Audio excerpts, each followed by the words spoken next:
Hi, my name is Suzanne Yost, and I'm going to be reading an excerpt from my short story, The Old Man in the Mirror. Around the ages of 5 or 6, I developed a habit of hoping. I would hope to the point of belief, even if it was for the impossible. Before going outside, I'd ask Mama to tie my hair into 2 brown pleats with little blue bows at the ends. Then I'd walk along the sidewalks of my neighborhood, watching the concrete slabs intently, hoping that if I looked carefully enough, I would see a flicker of gold. When I'd finally lift my gaze, I'd almost expect to see a gleaming emerald city, like the one my father read to me about, reflecting in my eager sapphire eyes.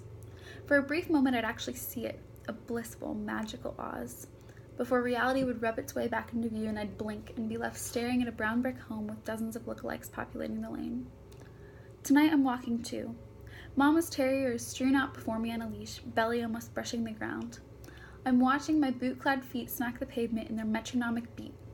All I see is the same monotonous suburban wasteland that set the stage for my childhood. 30-some years have left it with only a few more cracks in the sidewalk. I don't lift my head until I sense a change in scenery. I've left the shielding canopy of my neighborhood and have reached a patch of road unguarded by trees. And here the horizon is unclogged and I can see the stars.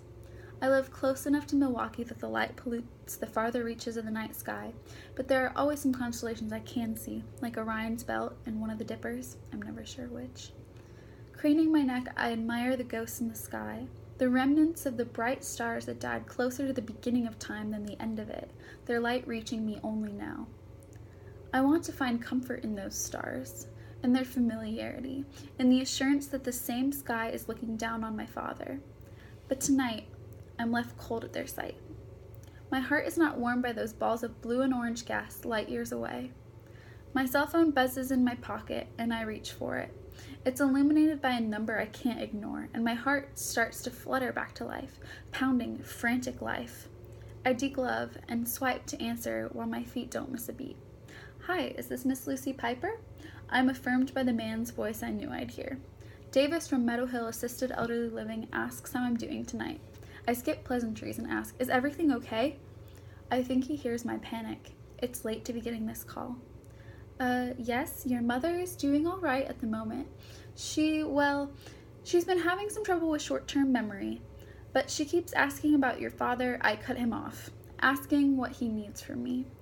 After a pause, he continues. We suggest scheduling an appointment with her neurologist and that maybe you stop by soon. We think she'd benefit from seeing you. Yes, okay, I stammer. I can take off work tomorrow morning, I think. Short goodbyes, and we hang up.